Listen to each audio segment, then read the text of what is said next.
Hello, and welcome to yet another episode of The Voice Reads. In this episode, we will be continuing on with Twilight Sparkle and the Crystal Heart Spell with Chapter 2. Chapter 2, A Full House. Who in Ponyville might be able to help me? Twilight said aloud as she trotted through the town square.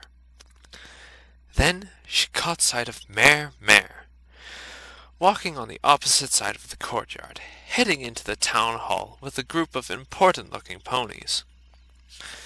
The mare would be a good choice. She ran their whole town. She would definitely know a thing or two about leadership. It was a good place to start. But by the time she reached the steps of the town hall, the mare was already behind the closed doors. "Sorry, Princess Twilight," Senior Mint, the tall green guard pony, said. "Miss Mare is in an important meeting about next year's Summer Sun celebration and won't be out for some time." Twilight slumped in defeat. "Oh well, that's all right. But you don't have to call me, Princess. Just Twilight will do," she advised. Senior Mint nodded, embarrassed. "Will you tell her I stopped by?" Twilight asked. Maybe they could talk about being a leader later. "Of course, Princess Twilight." He cupped a hoof over his mouth. "Oops, I mean just Twilight." He was clearly a bit nervous around her. "Thanks." She flashed her shiny white smile, turned on her hoof, and headed back to square one. Wandering around the town square, trying to come up with her next move. Suddenly, she smelled the scent of something sweet and scrumptious. Her tummy rumbled in response. "Fresh cakes! Extra icing!" shouted Carrot Cake, the town baker. He pulled a pink and yellow cart filled with sugary delicacies of every flavor and color. Maybe it was time for a snack. "Hello, Mr. Cake," Twilight said, trotting up to the cart, which had begun to draw a sizable crowd of hungry ponies, hoping to snag one of the fragrant delicacies. Twilight hadn't seen such commotion since the last cider sale at Sweet Apple Acres. Mr. Cake nodded in response. "Hiya there, Twilight Sparkle." "Is this your new treat cart?" she asked. "What a wonderful idea. Mrs. Cake and I are always trying to come up with new ways to share our desserts with the ponies of Ponyville." Pumpkin Cake and Pound Cake, twin foals, giggled and trotted alongside their father. Pound Cake, who was a Pegasus, beat his little wings until he was hovering near a tray of pink and purple pastries. When his father wasn't watching, he sneakily snatched one and ate it in a single greedy bite. His sister, Pumpkin Cake, jumped as high as she could to grab one, but she couldn't quite reach. She finally used her unicorn magic to steal a blue cupcake and deliver it gently into her mouth. She licked her lips with a satisfied smile. Then she burped. "Plus, the babies love to get out of the shop," Mr. Cake continued, oblivious to his little foal's devious actions. He was too busy dishing out baked goods to the crowd of hungry townsponies. "Fresh air sure does them good." Twilight watched as Pumpkin and Pound chased each other.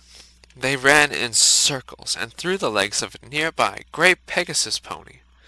The pony wobbled helplessly before toppling over onto a nearby rosebush. When she popped her head out, her lemon-yellow mane was adorned with prickly thorns. Mr. Cake, do you have any muffins today? She called as she tried to climb out, her hoof getting caught on a branch, and she tumbled into the soft grass. Fresh out of muffins, unfortunately, Carrot replied, looking concerned. Well, I'll take one cupcake, please. Twilight licked her lips in anticipation.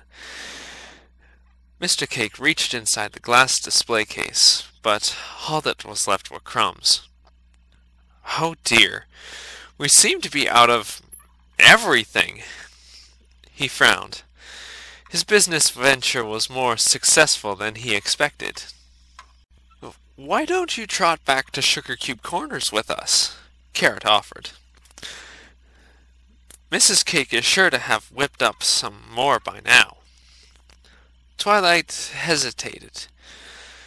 She was supposed to be on a fact-finding mission, not lounging around Ponyville eating sweets. Her stomach rumbled again, and Pumpkin Cake giggled. I guess that's my answer, Twilight said, ruefully. Just for a few minutes, though. Then I have to get back to my quest. The twins cheered and hopped on Twilight's back for a ride to the bakery. Giddy up! They chorused. Mrs. Cake, this rainbow chip delight is delicious, Twilight said with a full mouth. A dollop of pink icing made its way down her chin. Rarity would have been appalled at her by her main ears. Excuse me, she said, as she cleared her face. I don't mean to eat and run like this, but I really must be on my way. Of course, Princess, Miss Cake said, bowing quickly. She stood up and continued to pipe a tube of icing onto a strawberry layer cake, creating a beautiful border of plump roses in the process. Twilight blushed with embarrassment. You really don't have to call me that, Twilight replied. This princess business was getting tricky. Maybe she should put up a banner in the town square telling every pony to treat her as they normally would. I'm just the same old Twilight, really. She caught sight of her reflection in the shiny cake display case. Other than her new wings, she still looked the same. She wasn't even wearing her tiara. In fact, I don't really know how to be a princess at all. That's what I'm doing today. I'm trying to ask some older ponies what it means to be a leader. But I don't want to ask Princess Celestia. That would be embarrassing. And when I tried to go see Mare, she was busy and... Everything seemed to spill out at once. Mrs. Cake furrowed her brow in mothly concern. My goodness, that sounds like quite the sticky situation. Why don't you visit your big brother and Princess Cadence? Twilight brightened at the suggestion. What a great idea! Her BBBFF, Big Brother Best Friend Forever, shining armor, and new Pegasister-in-law had much more royal experience than she did. Older siblings were practically made for giving advice. You're a genius! They're bound to have some royal advice. Carrot Cake popped his head in from the storeroom. We're not out of royal icing. We have a whole carriage full back here, my dear. No, Carrot, Miss Cake shouted back. Royal advice for Twilight.